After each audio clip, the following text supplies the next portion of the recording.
Hey everybody, Thomas Goldcamp here with 24/7 Sports and Swamp247.com. I wanted to shoot a quick video today just to discuss Florida's scholarship situation right now in terms of numbers, maybe look at some positions where Florida has needs, because I think over the next couple weeks we're really going to see Florida kind of shift its focus from recruiting up to the early signing period and signing the first part of its coaching staff to filling out the second part of its coaching staff now and really focusing on the roster via the transfer portal. Because you're going to have a lot of guys that make decisions over the next really 2 weeks or so before schools begin their spring semester so that they can get in there before spring football practice to get in with their new team, begin to learn the schemes, the systems, acquaint themselves with players that they'll be playing with at their new stop. And so I think that Florida is going to be fairly active in the NCAA transfer portal over the next couple weeks. I don't know numbers as far as how many people Florida will try to target. So I think what we're going to do for the sake of this breakdown is I'll actually throw the scholarship chart that I have built for 24/7 Sports up on the screen at various points as we discuss different position groups. But I wanted to look at basically a framework of here's a spot that maybe Florida should take a transfer versus maybe this is a spot where I think you go for some more young depth, maybe focus on that with the rest of the 2022 class, and then going into the 2023 recruiting cycle, which I think for Florida, as Blake and I talked about on the podcast yesterday, really is going to be the class that you try to put together, not just a quality class in terms of talent, but also you load up that class in terms of numbers, try to take a bigger sized class such that that group can really kind of form the core foundation for what Billy Napier wants to build going forward. So let's go ahead and get into it. I'm going to throw the scholarship chart up on the screen here for you, and we'll discuss some of kind of what we're looking at here. So the way that I have the scholarship chart broken down, and I hope that you guys are able to see this on YouTube. Hopefully, if you're watching on a mobile device, it's at least somewhat readable. But if you're not, I highly encourage you to switch over to desktop, blow this thing out full screen. If you want simultaneously, I have posted this on Swamp 24/7 in an article format in the last couple days. What I will do is I will link that article and this image in the YouTube comment section, in the podcast comment section as I upload this to the different podcast platforms so that you can pull it up alongside. But here's what we're looking at. Essentially what I've got is I've gotten every class broken down by expiring year of eligibility, meaning if you are a guy that came in this year, did not play in a bunch of games, you still have 4 full years of eligibility going forward.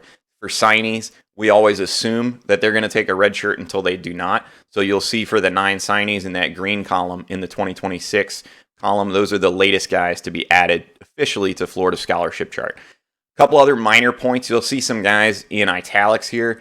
The guys that are listed in italics are currently in the NCAA transfer portal.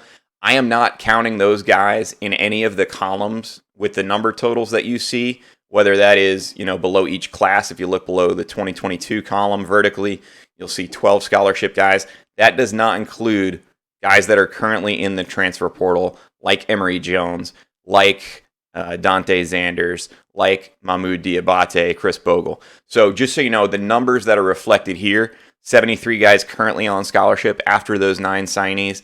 That number does not include if a guy like Mahmoud Diabate was to return to Florida, he would be added to that number 73. So Florida has a little bit of leeway here. But again, as Blake and I have talked about, you're probably not looking at a ton of takes in this next 7 weeks or 6.5 weeks now that we have leading into February's National Signing Day. I think it's going to be a relatively selective group that Florida targets in the NCAA transfer portal. So let's start at quarterback. Obviously, that is an area that, with Emory Jones departing, with Anthony Richardson's injury proneness to this point, I think that is safe to say that Florida absolutely needs to take a quarterback, whether that's in high school recruiting or whether that's via the transfer portal. I think that's going to be very important for Billy Napier to have on the roster for 2022. So Blake and I talked about it a little bit yesterday. The one guy that we have heard has considerable traction with Florida right now is Ohio State transfer Jack Miller. We've talked about the connection that Billy Napier has to Jack Miller from his time at Arizona State, recruited him a little bit there. There's some obvious connections, and I think that is a guy that you circle for Florida as if they go to the transfer portal. Probably right now he is your most likely guy. But there's no shortage of options either. And so I would not be surprised to see Florida pivot at some point in the event that, say Miller looks elsewhere or Florida decides, hey, maybe this guy's a little bit better fit for us. Poking through the 24/7 Sports transfer portal, the guys that are available, you're talking about USC quarterback Keaton Slovis, Texas A&M quarterback Zach Calzada, Texas quarterback Casey Thompson. We're not sure on his immediate eligibility just yet, but he's a guy that's in the portal. Harrison Bailey out of Tennessee. So there's a lot of good quarterbacks in the transfer portal. The way I look at it, and Blake and I discussed this a little bit on the podcast yesterday, I've since thought about it a little further. I think Florida absolutely should probably take a transfer in this cycle. I think that gives you an experienced option, depending on Anthony Richardson's health, to work with for 2022. And if Anthony Richardson is the guy that we all think he may be, then your transfer, knowing he's coming in, is not guaranteed of a starting spot. I think the way that Florida's recruitment of Robbie Roper right now is kind of going, it sounds like high school quarterback to me is maybe the backup option in terms of that potentially filling that gap there. So let me pull up the scholarship chart again. We'll just go kind of position by position.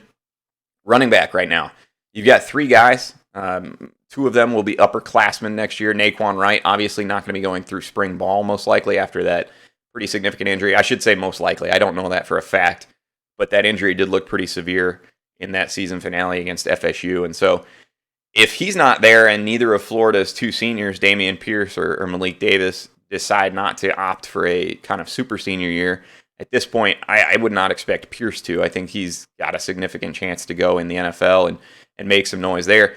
You've only got potentially 2 running backs for spring football. So I think that's 100% a position that Florida should look to go to in the transfer portal. I think that that is a spot where you've seen guys come in pretty immediately at different schools and be able to have a big impact.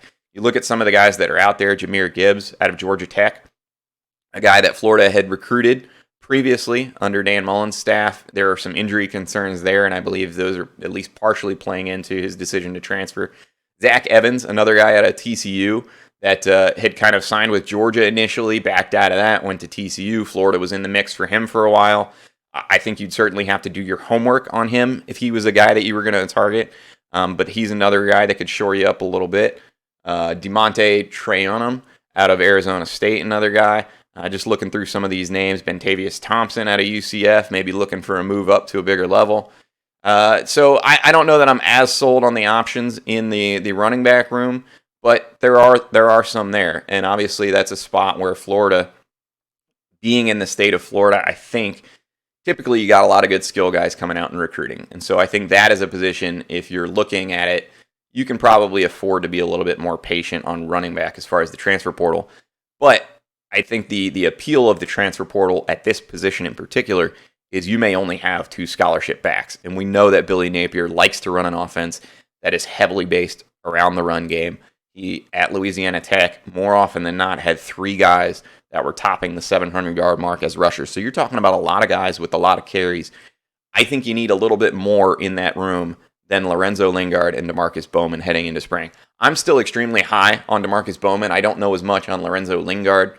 Jury's still out for me, a little bit more on him. But I think there's a valid point to be made that Florida's previous staff under Dan Mullen really prioritized experience. And Florida could very well have a superstar on its hands in DeMarcus Bowman, but it's a little bit of a projection there at the moment. So I think running back, absolutely a position that Florida needs to shore up. Receiver's probably the most interesting discussion to me if you're talking about it, and I'll leave the chart up here for a minute or two. Receiver, if you're looking at it, Jacob Copeland in the transfer portal. You've got 5 guys next year, most of them now with significant playing experience between Justin Shorter, Jamarcus Weston, Trent Whittemore, Jaquavian Frazier, and Xavier Henderson. That's 5 guys with legitimate experience. So I think for 2022, I don't know that you have a lot of immediate frontline needs, but you look at that, all 5 of those guys are upperclassmen going into next season. And so you look at the depth chart behind them, you've got only 2 guys, Dejon Reynolds and Marcus Burke. And I think the potential for both of those guys is very high. I'm very high on both of those guys. But that's only 2 guys. And so if you end up having one of those juniors, a Trent Whittemore, a Jaquavian Fraziers, have a breakout year and then end up going to the NFL early, worse, somebody gets hurt, can't play, that kind of thing, you're immediately looking at a huge problem on the depth chart. For me, given that breakdown where it's kind of very upperclassman heavy right now, I think if you're taking a transfer, you probably look more towards a younger guy who's only been in a program for a year or two, can kind of fit into that underclassman mold and be a guy that, yeah, maybe you get a little bit more experience. But I think by and large, what you want to do is you want to load up in that 2023 recruiting cycle. If you look at the state of Florida, some of the guys that are there in the state of Florida that Florida should be able to pluck, it is a loaded receiver class in the state of Florida. I think that's where Florida needs to probably focus their efforts. Not that Florida can't target somebody in the transfer portal, but I think for receiver, I would not want to take more than one transfer at receiver. I think Florida's gone that route in the past with, guys like Justin Shorter, with guys like Van Jefferson, Trayvon Grimes. And I think the balance has swung a little bit too far away from some of these high school signees. I think Florida needs to get back to signing true blue chip prospects at receiver, the type of players that can come in and immediately make a difference. And they are there to be had in the 2023 class. So, tight end, I think Florida's good there. I think by signing Tony Livingston, I would not personally go after any sorts of tight ends. I think the numbers are fine there. I think you let it settle out and you go after a top-notch guy in 2023. Mac Markway, obviously a guy that just decommitted from Florida, was a top 100 player at the position. And so probably a guy that if Florida wants to get back in it with him, they already have some ties. He's already committed to the school once. I think if Florida staff prioritizes Mac Markway, you've got a top 100 prospect that you can probably pretty easily get back in the fold if you're interested. Tight end, not a position I'm worried about. I think the big one for Florida is probably going to be offensive line and defensive line. And the reason we say that, we've seen the results over the last couple years when Florida has had to chip into its depth because of injuries to the frontline starters. The production has taken a huge step back. And the reason for that is Florida had pretty shoddy recruiting on the offensive line. Now, chalk that up to Florida staff fully trusting its evaluations.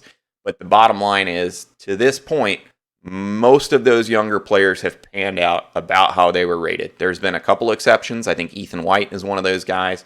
But by and large, you just have seen the recruiting results kind of play out on the field. And so let me pull up, once again, the scholarship chart for you.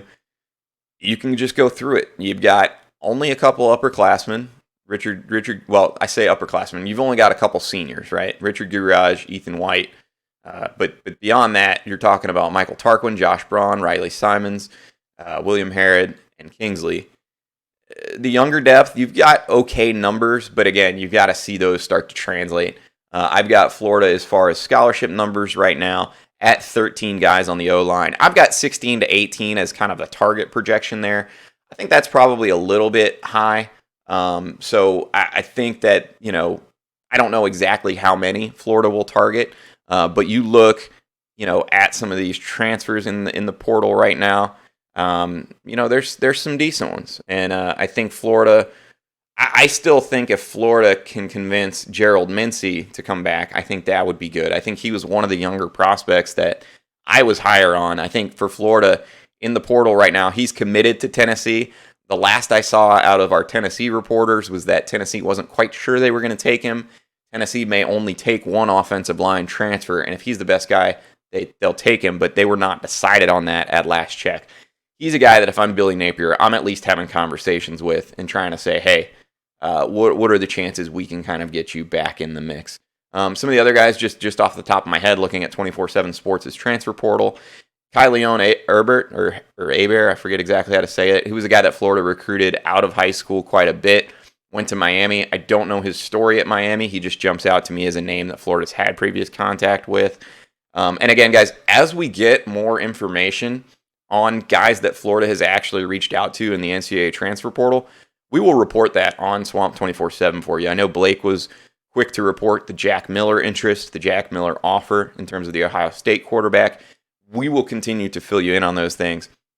I actually do not, looking at the scholarship chart, I don't hate the balance as far as the class. Look at receiver, you can kind of see what I'm talking about how it's mostly skewed to upperclassmen right now. There's not a whole lot in those 2024, 2025, and 2026 columns.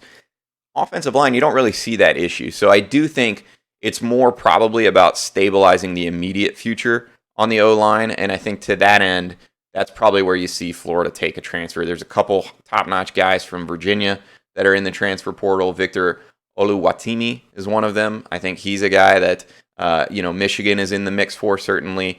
Curtis Dunlap is another guy that has had ties to Florida in the past. I believe at one point he was a Florida commitment, went to Minnesota, is not committed yet. Texas going after him pretty thoroughly right now.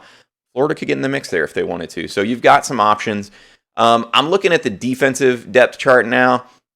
I think Florida's good on defensive tackles. I think if anything, they kind of went overboard after seeing those holes start to manifest themselves in 2021, where they went 3 transfer portal tackles, and they've signed a bunch over the last couple of years. So I don't think defensive tackle necessarily is an area you need to shore up.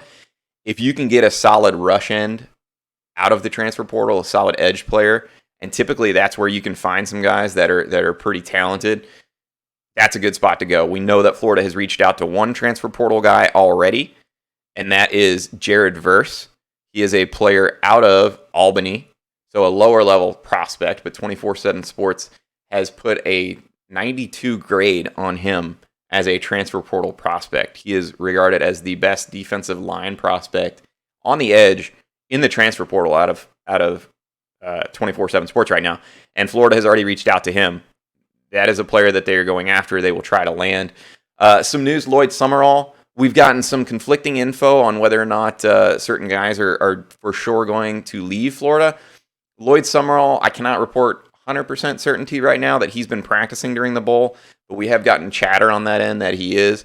I know that Florida put out a picture when bowl practices were going on Sunday, and Lloyd Summerall was in that. I've been told by at least one source that occasionally Florida will include old pictures when tweeting about current bowls, practices, that kind of thing.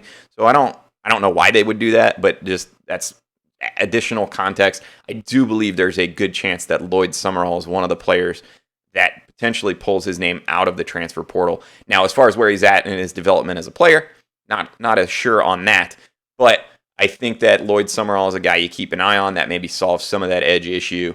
Looking at it, you've got some other guys. Caleb Johnson out of Auburn's a name maybe you keep an eye on. A couple guys from lower level Florida programs, FAU, Chase Lassiter, Stacy Kirby out of USF. Those are a couple guys maybe you keep an eye on, those in-state guys. And again, I don't know the individual stories behind these.